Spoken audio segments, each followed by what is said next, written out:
Welcome back to the Fuel Your Legacy podcast. Each week, we expose the faulty foundational mindsets of the past and rebuild a newer, stronger foundation essential in creating your meaningful legacy. We've got a lot of work to do, so let's get started. As much as you like this podcast, I'm certain that you're going to love the book that I just released on Amazon, Fuel Your Legacy, The 9 Pillars to Build a Meaningful Legacy. I wrote this to share with you the experiences that I had while I was identifying my identity, how I began to create my meaningful legacy, and how you can create yours. You're going to find this book on Kindle, Amazon, and as always on my website, samknickerbocker.com. Love pets, but hate the heartbreak of overpopulation? The Animal Alliance is here to help. Our spay and neuter programs aim to reduce the number of homeless pets. Visit theanimalalliance.org to support our compassionate mission. Welcome back to the Fuel Your Legacy show, and today we have another incredible guest from out east. I love this place, New Jersey, Philly, New York area. It's a wonderful place to communicate the way I like to communicate, straightforward, very sarcastic, but don't read sarcasm. That's just my type of person. They all get offended about people being sarcastic, but they're the most sarcastic people I know. No, I'm just kidding. I don't know if they all get offended, but it's tough skin in the Northeast, baby. Tough skin.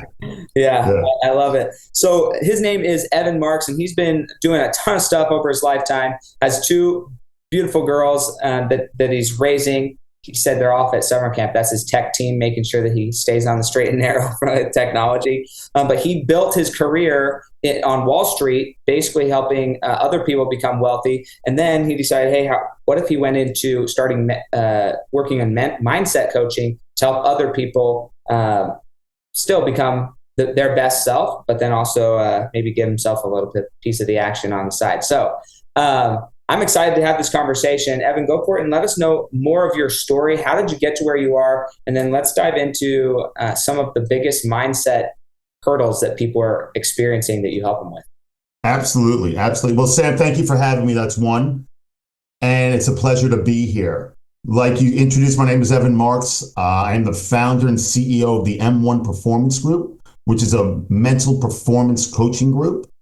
But way before that, I started my career on Wall Street. I went to University of Pennsylvania, and that was a pure incubator for Wall Street. I didn't grow up with much money. I was raised by a single mother. I have an identical twin. I had an older brother who was handicapped.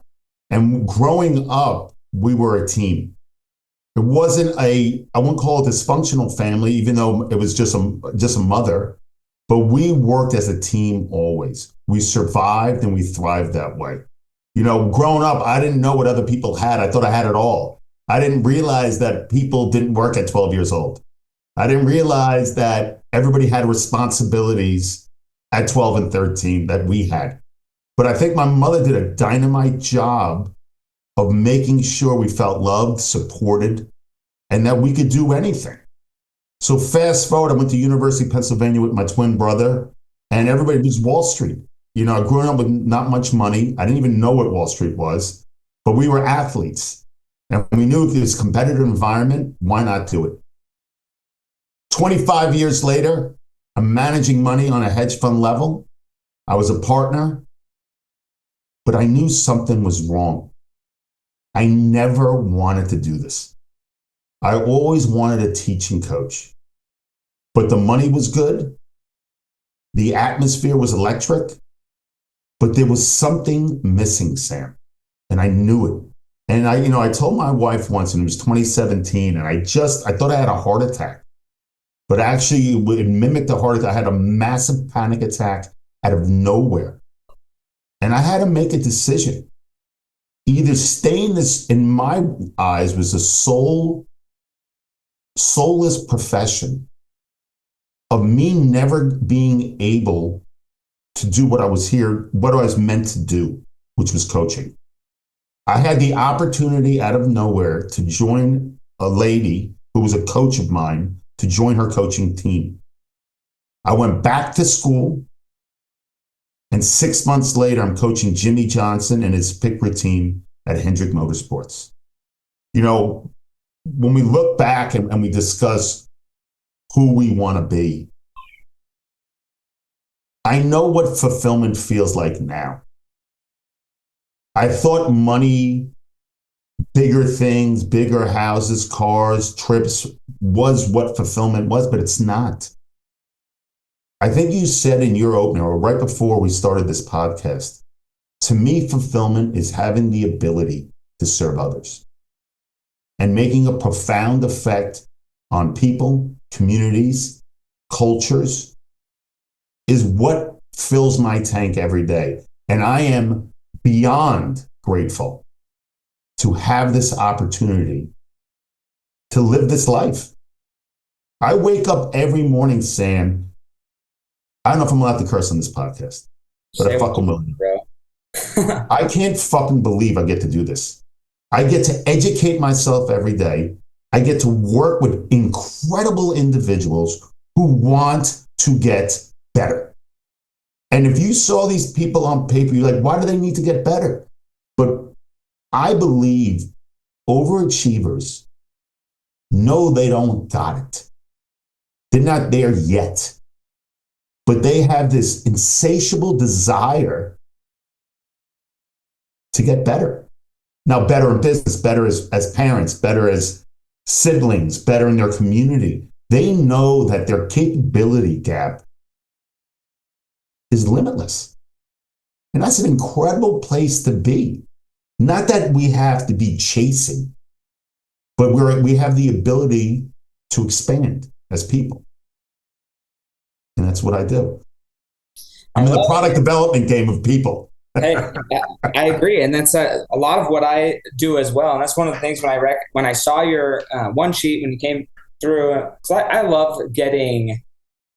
When I first started my podcast, I had to reach out to people. Hey, do you want to be on my show? Do you want to be on my show? And I still do that with targeted people that I really want to interview. But now I get offers almost every day, more than I could possibly interview, of random people who want to be on the show, and that's awesome. But when I find somebody that like, oh, I can have a really good conversation with this person, I'm way more interested in having that person on than all the other people who are just trying to pitch their products, because I'm in it for a different reason, right? We talked about this before, but I'm in it to understand the questions, understand what is guiding the world, and how do we have more people ask these great questions. I do want to go back to just really quickly. At what point did your mother become a single mom? Was it as you were growing, like when you became? My father actually was homeless. Okay. So he was married multiple times, multiple children. And I think my mother just wanted us to have this quote unquote support, stable environment, which she created. I mean, she's an amazing woman to do this on her own with a handicapped son, 2 lunatic twins who were just rambunctious as you can imagine. And she kept the ship together. So, like you said in the intro, I have 2 daughters, but I never had a dad. But I knew what I didn't have, I wanted to give. I'm very involved in my kids' lives, coaching with them, affectionate. It means a lot to me. So sometimes when people say, that's a shame that you didn't have a father figure consistently in your life, I'm like, well, I guess it is. However, it became a role model to me. I didn't have that, but these are the things I would want in my life. So I have the opportunity to play it out, to be that father that I would always want. So in a way, was I blessed that I didn't have a dad? I don't know about that, but I know what it would look like and feel like if somebody was in my corner who supported me, listened to me, let me experience things on my own. That's how I wanted to be. And I kind of lived that way. And I find it as one of the greatest responsibilities ever is being a father. Sure. No, I think that's amazing. So to go back though, there's a lot to unload there. I know, but I love it. This is what I love about these conversations is we get to talk to so many people from different walks of life. So your dad was homeless. Did you know your dad? Did you ever meet your dad? Yeah. My dad was, he was a sick man, but he was marching married 2 times in a row. He did a lot of things well, but he was sick. And I think in that era where he could have been medicated, He could have done certain things, but he was fighting mental illness. He provided for us for a bit of time, but he was sick. Right. Looking back, he passed away probably 18 years ago or 15, 18, I don't even know. And it's a shame. I wish I could have helped him now, knowing what I know. But I don't know if he wanted to be helped either. So that's a very difficult thing. Sure. But my mother really stepped in to make sure that we were surrounded by incredible fathers, good role models of the things that we could actually witness, experience, and feel that love. So she did a phenomenal job. So it's very difficult. But however, can I say, but however? I don't know if you can say that. Mm-hmm. However, we learned a lot. I'm very fortunate to have an identical twin brother who's been by my side forever. We speak every other day, and he lives in Sydney, Australia. I was just in Australia 3 days ago with him. So I'm very fortunate to have an incredible family. Even though my older brother passed away a couple of years ago, he didn't experience the life my brother and I have. But he was still my older brother. And I remember one thing he told me, and it sticks with me to this day. He had nothing. Nothing. He didn't have the exposure my brother and I had. But he told me one day, Ev, you better have gratitude in your attitude. You better be grateful for what you have and take advantage of it. So when you talk about like families that some seem dysfunctional, there are so many things you can take out that you can benefit from. We can either focus on a victimhood mentality, or we could say, this is what happened, right? I don't dismiss trauma. It's real. But it comes to a point where when we acknowledge that that's good, it's healthy, it's necessary. But if we live in it, it's our problem now. So we all have a choice to make. Do I want to live in victimhood, or do I want to move on? And that's a personal choice. Is it easy? No. Is it challenging? Yes. But we all have that choice. Mm-hmm. No, you're exactly for all right. of us. Yeah. Yeah, and that's what's so fascinating about your story is just the series of events that happens. I think gratitude is for me, gratitude and love are like the pinnacle of emotions. Lots of people, well, I shouldn't say lots of people. There are people with differing opinions who like or dislike the words that are used, but I think that's huge to understand growing up. What does that look like? One follow-up question here, just because I have many clients who end up going through a divorce, trying to be a single mom. I know that wasn't exactly your scenario, but something you did mention, I think is applicable to everybody. My parents, they've been married for, 40 plus years at this point. And my dad worked a lot. My mom primarily was the stay-at-home mom. And even in that scenario, I think this is a truth. It's a truism across the board. Now, it's ideal that we have a father in our life, like my dad was in my life, and I learned a lot from him. But just like most teenagers, there's a lot of teenagers, myself included, who are like, yeah, I'm not going to listen to my parents, right? We get in that stage of life where it's like, yeah, I don't care how cool you are. I'm not listening to you. So I think that there's a need in society to have, like, as a good part of what I think what I respect about my dad the most is recognizing that I needed another mentor. Part of what I'm hearing in your story that your mom did is recognizing that you needed good role models. And I think that Absolutely. I'm going to say back in the day, because I don't see it happen as often now, but in the community setting, there was a way for that to happen. Like the village raised the child rather than the family raising the child. And there was a way for the neighbor men or women or whatever to be involved and have that role in the community's children's lives. Find it heartbreaking to see so many homeless pets? The Animal Alliance agrees. That's why we're spaying and neutering to reduce overpopulation out of compassion. Visit theanimalalliance.org to help us save some heartbreak. And so I'm just curious, how did if you were speaking to a single mom right now who's kind of going through this, they don't really love the influence of their ex-spouse, which is kind of why they actually got divorced, is because they don't think that that spouse is a great influence on their children, specifically their sons. And they want to provide a good role model. They're not necessarily looking to get married or anything. They just want to provide better role models. How could they go about implementing something like that to where they are providing really great role models for their children, and matching those up and making sure that their kids are getting those positive role models? Right. I've never been asked that question in my life, by the way, but I have an answer immediately. When we talk about coaches and sports teams, and whether it's taekwondo or whatever, there are so many. I was having this conversation this morning with somebody. There are avenues to go. We were talking about health and going to gyms and feeling the energy. And when you feel alone, you can join a class. It's like-minded people who want to be healthy. They take their health serious. Those are the type of people you want to be around.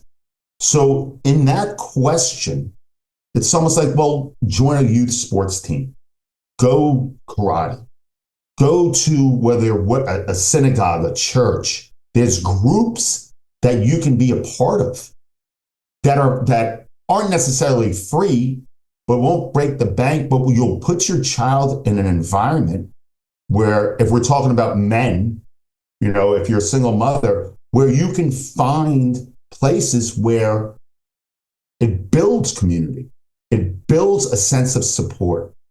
It's inclusive. You learn, right? You struggle together. There are so many places, as opposed to sitting there, single mother, single father, saying, woe is me, this is hard. There are places you can go to show your child what this looks like. Like, some of the greatest role models in my life have been my coaches. I was a soccer and lacrosse guy. I had an incredible relationship with these men. When you ask that question, my unconscious now is buzzing, because I was so fortunate to have these people in my life. And they knew we didn't have a dad. My dad didn't go to the games, but they were there for us always.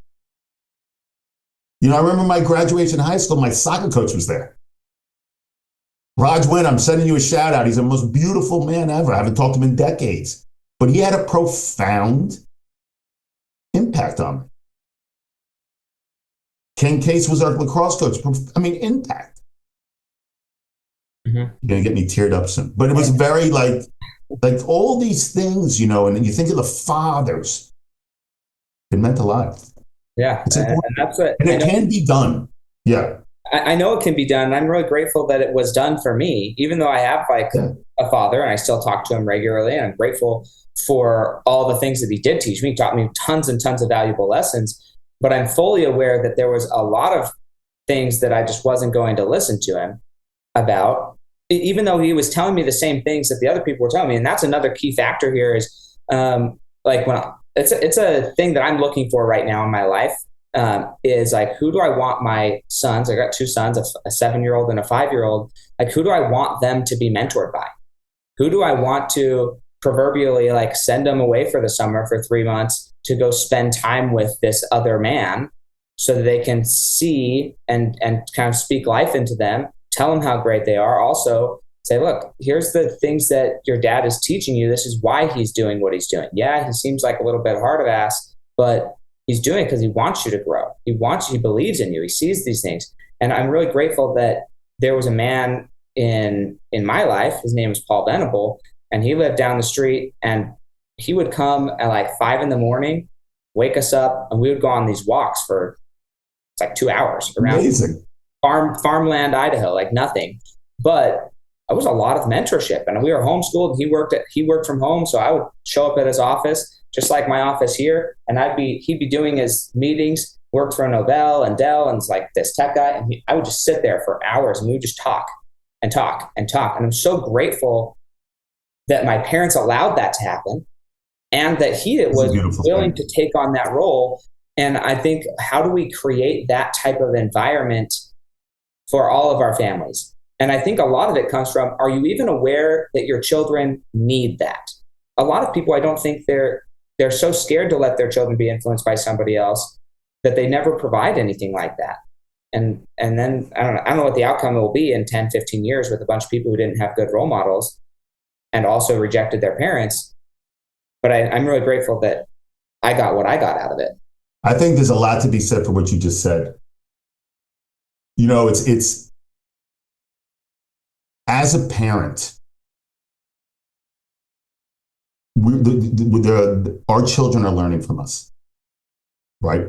So the words we say, the actions that we exhibit, leave something in the brain, a little something. They may not realize it, right? But this is the program that's going on, right? That's why children need to be validated. If you don't validate your child, they will look for validation elsewhere, and that's not a good thing, right? When kids are not able to express themselves, how do you know? You should not feel that. No, kids have to be able to put words to their feelings. Mm-hmm. I have clients now who were never able to do that, and it's a massive fall off from it. As opposed to a mentor, families innately judge because they care about you. They want the best for you. Being a coach or having a mentor is a non-judgmental seat, right? If you're my client, Sam, I want the best for you. But it gives you space to tell me everything because you won't be judged. So we can actually have a truthful conversation of what is really going on. As a parent with my children, I am so intentional of how I communicate with them. Not perfect. God knows I'm not. But I want to give them space to feel and give them permission to feel how they're feeling. If you're sad, you're sad. I can't control how you feel. However, as a parent, I can guide you in the best way to behave. Right? It is what it is. I'm allowed to feel sad, frustrated, embarrassed, angry, I can feel whatever I want. However, it is my obligation and my choice not to have that on the field. I want to be able to consciously choose how I behave. My kids are incredible that way. They're able to feel now, and it's the biggest gift I can give them. Give themselves space between that feeling and then to consciously choose how they want to react. So I'm curious because I literally right before this podcast, I had this conversation with my son, my oldest son. He's certainly the most emotional out of all of our children. Okay. And there's nothing wrong with that. He's quick to get emotional to the point of unreasonable. Like he just pops off and can't do anything. So I'm going to explain what happened. I'm just curious from your expertise. You're much farther along. Your kids are older. You've been doing this more professionally in this capacity than I have. But this is what I did this morning, and I'm just curious what you're like. How could I improve? Honestly, because I'm still trying to figure out how to be a dad. Dad is the biggest glaring you don't know what the heck you're doing that you could ever have. And I would say just being a parent in general. Like you think you know something, and then you're like, I know nothing. Actually, I don't know how. But so this is what happened. So my two sons are playing the Wii, and my oldest son, his thing needed new batteries. So he pushed pause, went to change the batteries. Well, he gets the batteries. He thinks he's all done, but it's still not working. My younger son, who's 5, he just starts moving, and he's going to start playing the game without my older son, which is not uncommon. This is just kind of how they interact. And my oldest son, he starts getting like, Mom, and you can hear when somebody's about to start crying and they're getting on the edge of ballistic, you can hear it in their voice. It was like, hey, we're not doing that. We're not feeling, it's not that we're not feeling that way, but we're not going to express it that way. You need to calm down right now or have a conversation. So I engaged in conversation. And in my experience, one of the things that's helped me understand my feelings is to recognize where I'm feeling them in my body. and different feelings. Am I feeling rejected? Am I feeling misunderstood? Am I feeling attacked? Like those different types of feelings actually show up at different places in my body. Automatically, yeah. Like if I'm feeling something, I might feel something in my chest. Whereas if I'm like really emotional out of positive emotion and I love the emotion, then it's probably going to be in my throat more often, of like I'm choking up, right? So I understand where I'm feeling these things, and once I understand where I'm starting to feel something in my body, now it helps me better address the feeling that I'm having and what it is that is I'm needing to address at the moment. I'll explain another experience as well, but so for me, my way of mentoring my son at this point is like, okay, talk about where are you feeling it? I want to misdirect from the emotion, let him know, hey, look, you're allowed to have an emotion. There's not a problem with having emotion. It's okay to cry. I cry, mom cries, like we all cry sometimes. That's not the problem.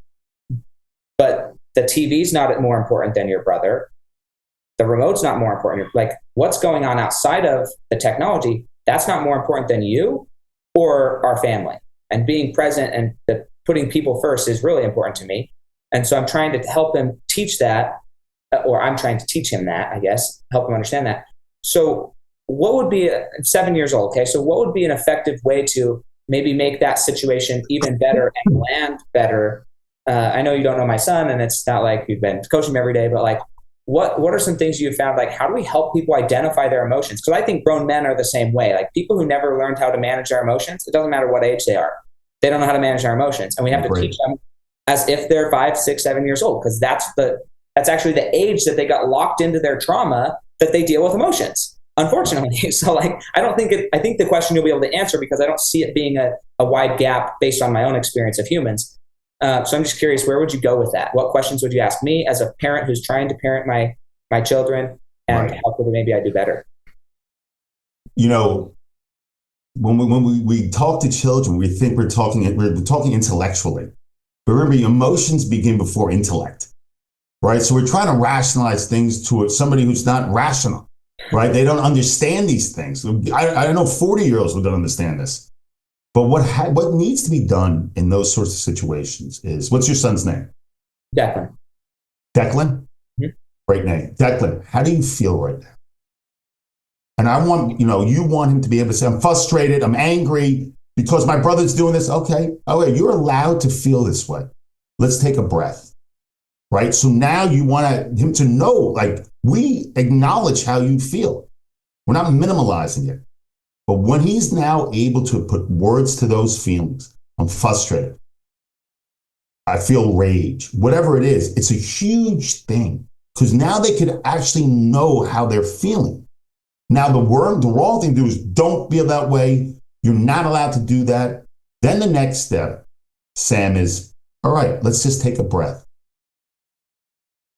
Give him space and say, we have choices here. How do we want to behave now? Ask him. In the beginning of this thing, it's always questions, right? And remember, when I ask myself a question, and Sam, I do it every day, I'm like, what am I trying to accomplish today? The person asking the question is in the seat of influence.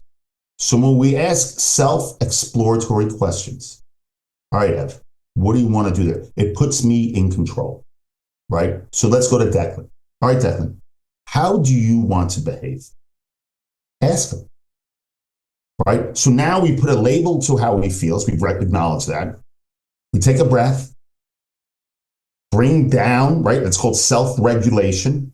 Mm-hmm. Right? I'm not saying he's going to be homeostatic, but we get it to a place where his brain's not going bananas. We get it to a certain level. All right, we have a choice, Declan. How do we want to behave? Do we want to act with kindness?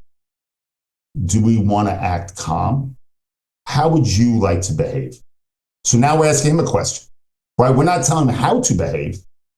How would you like to behave? You give him a couple of examples.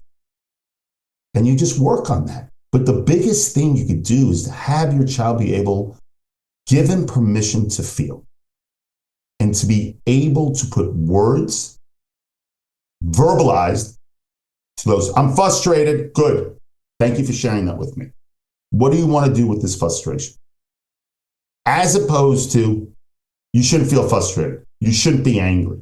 Because now what happens, like you said, he's 7. He now is not going to be able to regulate his emotions. Just can't put a fucking word to it. He doesn't know what's going on because he's been told not to feel that way. So what happens when he actually feels that way later on in life and he doesn't know how to deal with it? So fast forward when I deal with 45-year-olds who weren't allowed to feel, no crying. No. It becomes fucking Chernobyl. Mm-hmm. Because now we have these incredible emotions. We don't know how to acknowledge or deal with them. Those emotions now go into autopilot, into behavior. So now this whole act is unconscious and we're just surviving.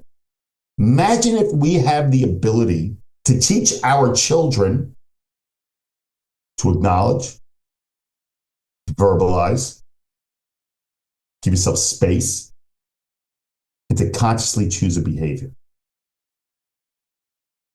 So let's go. How powerful is that? Yeah, it's awesome. I love it. I like what's fascinating is I've learned a lot about how I regulate myself, but because I have learned it mostly unconsciously, in that I've read lots and lots of books. I've done a lot of work on myself. Then the downside to kind of learning it yourself through just like a lot of trial and error and access to multiple different perspectives is the framework to duplicate it to the next person is lost on me a lot of the time. So that's why that's why I like talking to professionals who are like, okay, here's a framework to do it. Like the framework for how I would put it in a checklist. I talked to another guy named Steve Rosenberg, and he's a pilot. Now he's this massive business coach. And it's like, well, how did you do it? Well, he turns everybody's business into a big old checklist. Like everybody gets checklists from him. He recommended I read the book, Checklist Manifesto, phenomenal book. Okay. Well, in here, it's like, okay, what's the checklist of regulating emotion? Well, first labeling the emotion. Let's name it. Acknowledging. Yeah. Acknowledge, name it, label it, whatever that looks like in your language, but that you have to acknowledge it and say, okay, right. And then take a breath, calm down. How do we want to show up in this moment? What do we want to do with this? Conscious behavior. Yeah, conscious behavior. So it's like, okay, so that's the cool part of now we have a framework to discuss this in. And I think that's super helpful. So now let's talk about, we've gone through this initial framework, this initial checklist, and let's hypothetically say, because this is going to happen with kids, teenagers, all of them, they're going to choose what they want to do with this behavior.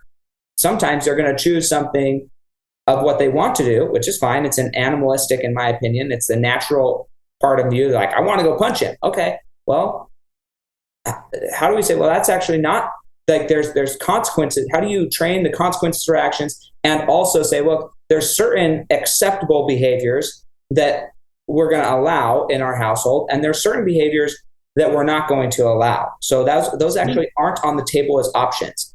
Because at some point, we do have to have strong leadership and strong guidelines to how we're going to behave. You have it in sports. There's actual rules. It's not anybody's fault there's rules, but that's the game, right? There's our games. Okay. So in life, there are games of human interaction. There are rules around this, and especially in my house, right? I create the rules in my house. He can go create the rules in his house when he wants to. But so how do you allow for emotions, have that conversation of asking them how they want to move forward while still having consequences and rules, and how do you communicate that to a 7? I think, it's how you just said it is a very great starting point. There are consequences. My kids always laugh. They go, I want that. I go, all right, you can do whatever you want, but they go, here comes the but. I said, girls, there's consequences to your actions. There's consequences to my actions. Ever feel like your heart just can't take seeing so many homeless pets? The Animal Alliance understands your pain. We're on a mission to spay and neuter to reduce overpopulation and prevent the heartache. Visit theanimalalliance.org to support our efforts. What happens is, I teach something called you have to slow down to speed up. Slowing down doesn't mean taking your foot off the pedal. It means being intentional. Sure. To really build out consciously what you want to do. And the speed up process is the leverage. So if my daughters know right? Because the brain is always predicting. It's a predicting mechanism. How am I going to feel? How am I going to look? How am I going to do this? But in that moment, if my daughters can give themselves space to say, all right, I could yell at little Susie because I'm angry with her, but what am I trying to accomplish here? I mean, this is not easy shit, right? But if we could put the seeds in now to put a little speed bump before behavior, it's a big thing because there are consequences. As adults, we know what that is. As kids, they don't. We want to give them the ability to make the best decisions they can. We don't know if it's the right decision yet, right? Right decisions we know a little later on. Sure. But given the external data environment and our internal data, that's the best way we can make a decision. And the best way to do that is giving yourself space. So if my daughters could understand, right? And we talk about this, girls, not only is it tough to make a good decision, but there's consequences from it. We just have to give ourselves a little space when we make these decisions to just to think, what are the consequences? But, like anything else, it's a muscle. The more and more repetition, I have a line that says, consistency with evidence builds confidence. Mm-hmm. The more we do it, the more intentional we are about building these foundations for our children and ourselves, the better we become. My goal is always, I want my kids to be socially acceptable, right? I want them as game time players. They can act like little shitheads every once in a while in this house, but when they go outside, I want them to be respectful and handle themselves appropriately. And they do, and I'm very proud of them. I'm not saying they're perfect children because they're not.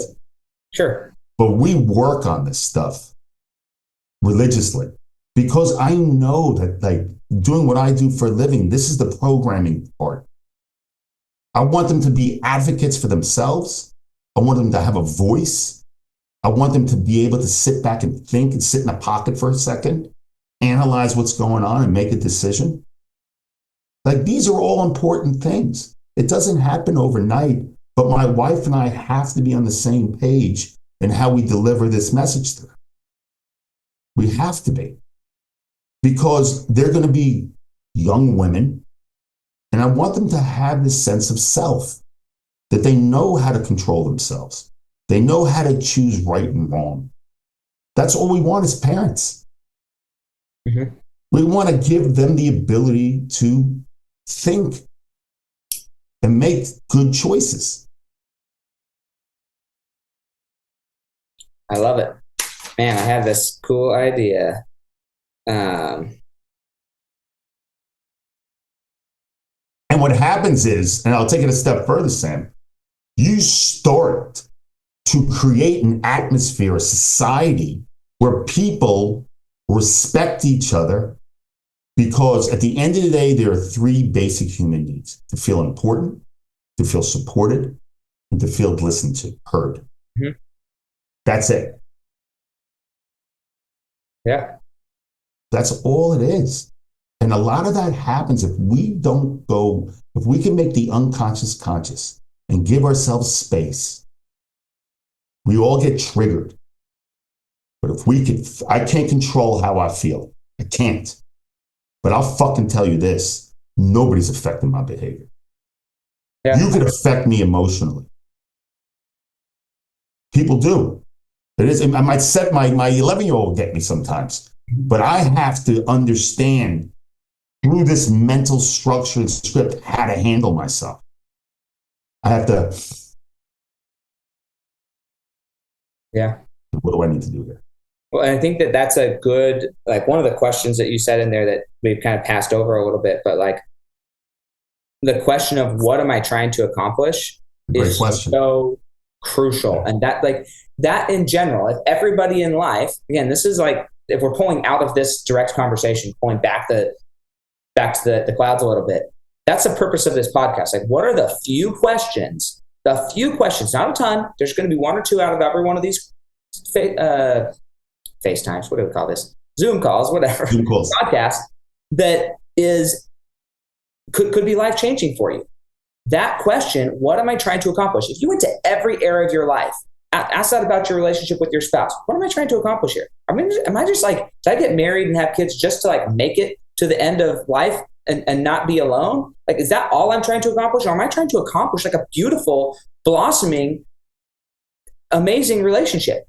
What am I trying to accomplish with my kids? Am I just trying to like wait until they're 18 so I can kick them out? Or am I trying to develop functioning humans that are going to provide value to society? Like, what are you trying to accomplish? When you get in the car and you're driving to work and somebody cuts you off, if you ask, hey, what am I trying to accomplish? Are you trying to accomplish being right today? Or are you trying to accomplish getting safely home to your family? Like, what the heck are you trying to accomplish? That is such a powerful question. It's a great question. Gets overlooked in this grand scheme of all of these checklists. We could wipe the checklist off. But you know what it is, though, Sam? When we ask these self-exploratory questions, we turn on the conscious, we flip the consciousness, right? What am I trying to accomplish? It makes you stop for a second and think. Yeah. You're not unconsciously, what do I need to do here? You're conscious. Yeah. That's a big deal. That is where leverage comes from. Because we can build off that. We can make it consistent, right? We can build new experiences off this consciousness level. That's big. We do things unconsciously. We don't know what the fuck we're doing. And how do you able to grow from there? You can't. Yeah. That's amazing. Like that, I'm going to take that one question. I'm so grateful we did this podcast. I have so many more questions for you. We're not going to get to all of them. I do have like one more follow-up question. But man, that one question, I'm so glad we narrowed this down. I'm glad it resonated, my friend. Yeah, no, that's the best question out of this whole thing. There was a lot of good questions, but that one's the best one. I wanted to just highlight a few things that you mentioned about kind of your journey and then ask a follow-up question here. So when you get to school, one, you and your brother, you're competitive. You didn't know other people had a different life. You just got on with it. You were happy. You were grateful for your surroundings. You get to this school, and because everybody else is at this school going into stocks and wherever the Wall Street, whatever. So because everybody else is going there, then you just like, okay, I can be competitive. I can develop myself. This is great. It doesn't matter what the catalyst is. This is a big thing that people don't understand. They're so busy trying to follow their passion all the time that they don't ever go and just develop themselves in any one area. Like, just choose an area and go develop yourself. That being said, you get to the top of this career and you realize that yes, the environment impacted you. Yes, you were competitive. You got to explore and develop your competitiveness and become the best, become a partner. You won at somebody else's game. And this is where the question would have been really good to ask, what am I trying to accomplish? It would have been good to ask that in college. Now, it's possible, it's very possible, probable actually, that at the time, he still would have went that direction, because at that point in his life, maybe he was trying to just be accomplished, to go win at something, right? And now, later on in his life, he has this panic attack, and it's like, oh, because this is where we get into the conscious-unconscious conversation again. This is personal belief, right? I believe that as an energy force of the world, we're all intimately connected. And that as the God, we're all trying to express ourselves. And your mission from the energy force could change, okay? And there's a point where your mission in one area has been done, and it seems out of blindsight, because the consciousness, the subconscious, which is conscious, says, okay, it's time to redirect.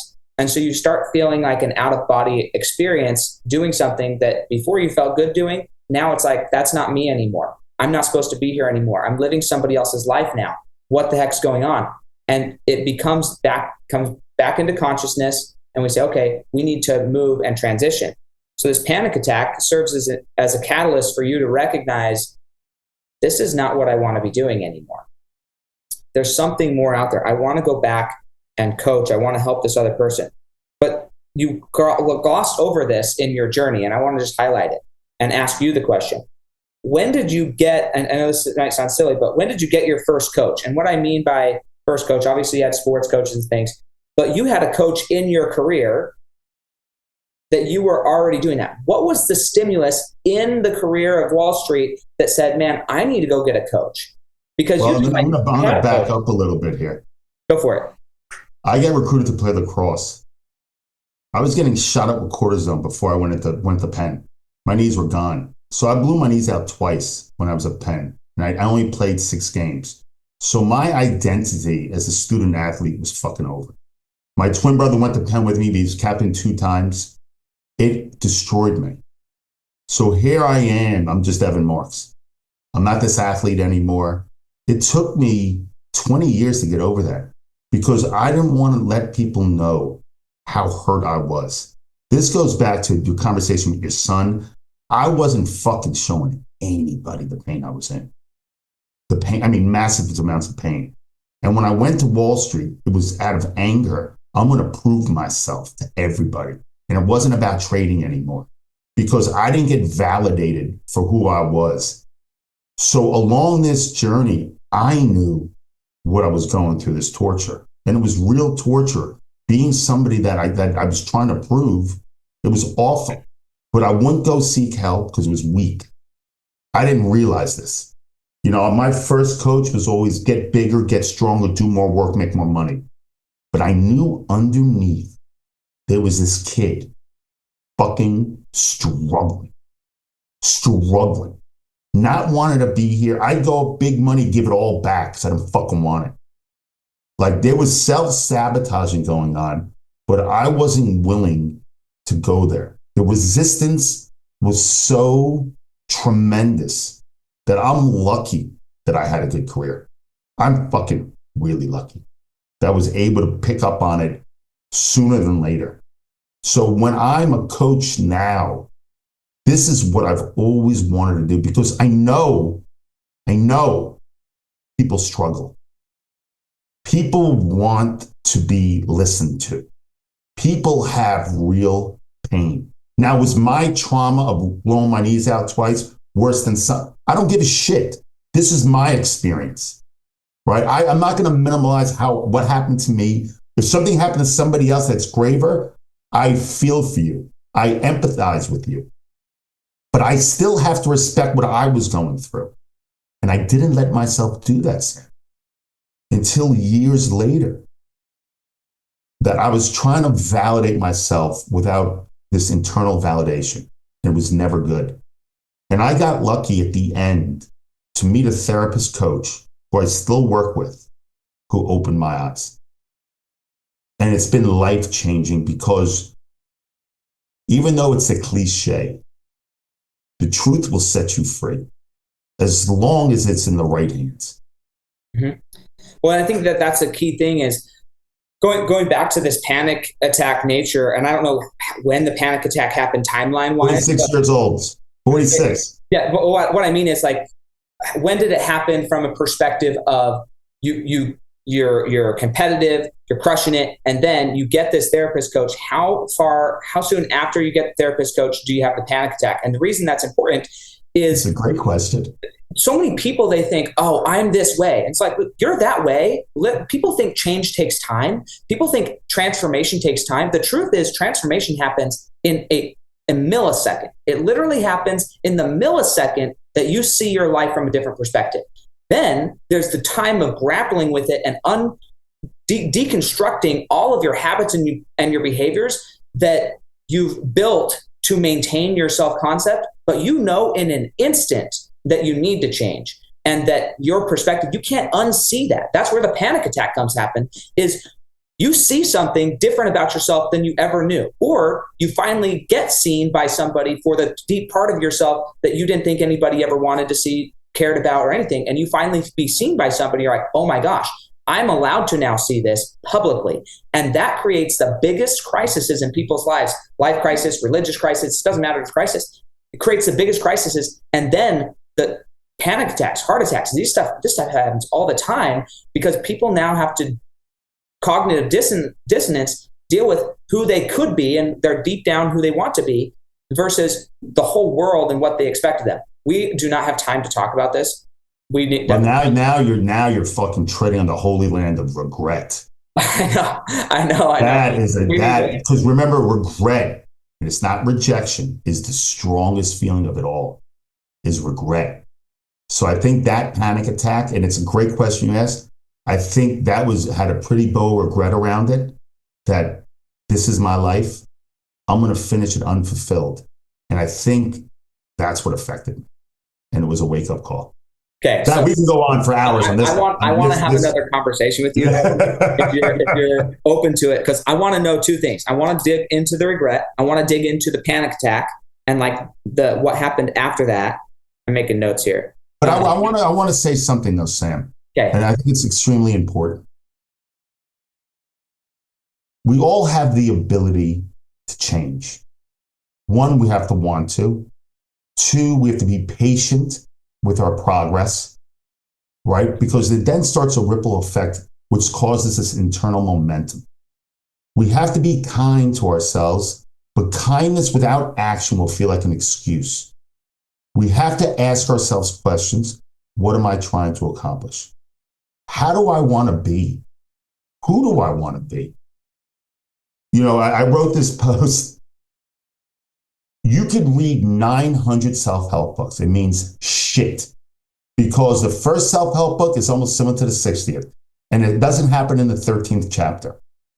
It takes effort. It takes being intentional to change. And it only has to start small. Like my clients take cold showers, right? Because I want them to know they can change their behavior besides the neurological benefits. But imagine you go to bed 15 minutes earlier. Imagine that you put down that candy bar and you make a choice. You know what? I'm going to have a piece of fruit. Don't think that's not fucking inconsequential. It's a shift in your mind. It's a behavior. It's a conscious choice. Maybe we can't put a dollar sign on that. However, you do this consistently. And you can call me up in 6 months and say to me, Ev, how the fuck did I get here? You will be blown away by what you're capable of. 1,000%. This is awesome. Thank you so much for your time. Pleasure talking to you, brother. We need to get another one on the schedule. Absolutely. This is part one. Yeah, this is part one. But next time, so you're going to want to anticipate this next one. But we're going to talk about regret. We're going to talk about multiple things. I don't know how old your kids were when this, but I want to know your wife's side of the story. Because this is a thing. You get married with one set of trauma that you don't tell anybody, and then you switch overnight. That's its own issue. And your partner, your life partner who's behind you all the way, trusts you, loves you, cares about you. That's a freaking break your neck type of whirlwind for some people, and they have to then adjust as well. That's an adjustment thing, and maybe they wanted it the whole time, but maybe they didn't. Tell my wife, I go, you didn't read the whole resume, pal. There's a lot of shit coming with me. Yeah. No, serious. So like we're gonna find out what was that like in that experience. The kids, how do you transition? Your kids believe one thing about you, and then you transition to this totally different self, and how you communicate, why you communicate, all these things that you have to then. You're not just deconstructing your own reality. You're deconstructing all the contracts. Implied contracts, written contracts, everything that you have with everybody in your life. You're going to become a different person. Some people aren't going to like the new person. How do you exit those contracts? And then, you know what though, Sam, can I say this? Yeah, you can. This doesn't have to be a punishment. This should be rewarding. Absolutely. Right? We have to look at it like me putting this down to get better. Discipline is freedom. We have to look at it from a different angle, saying, I'm doing this is rewarding to me. This is not a rise and grind. Fuck that. Rise and reward. Mm-hmm. I get to get better. I can choose better behaviors. I'm capable of being incredible. It gives you chills. Like we have that. We just got to be able to slow down. Slow down. In order to speed up, slow down intentionally. Yeah, it's worth the trip. That's amazing. This was such a good podcast. Okay, I've got to go, but thank you guys so much for joining us on the Fuel Your Legacy show. Last thing, if somebody just from this, like, man, I want to be coached by Evan, I want to at least be engaging in his work, where's the best place to connect with you? So I have a website. It's called M1 Performance Group. And for this podcast, my team to put together a call to action. So it's called the M1 Mental Model. And there's a questionnaire about coaching. And there's actually a part, if you want to get a hold of me for a discovery call, it's on this page. It's m1performancegroup.com/FYL/. So you can find me there. I'm on LinkedIn. You can see me talking and all that stuff. I'm on Instagram. And I have a discovery button on my website. Awesome. At m1performancegroup.com. Love it. Thank you so much. And it was a pleasure, brother. Yeah. Catch you guys next time. We're doing this again, no doubt. Absolutely. All right, my brother. Have a great weekend. Have a great 4th of July. Yep, you too. Do you wish there was fewer pets in shelters tugging at your heartstrings? The Animal Alliance is on it. We're spaying and neutering to ensure fewer pets are born into a life of suffering. Visit the Animal Alliance to help us save our bleeding hearts. Thanks for joining us. If what you heard today resonates with you, please like, comment, and share on social media. Tag me, and if you do give me a shout out, I'll give you a shout out on the next episode. Thanks to all of those who've left a review. It helps spread the message of what it takes to build a legacy that lasts. And we'll catch you next time on Fuel Your Legacy.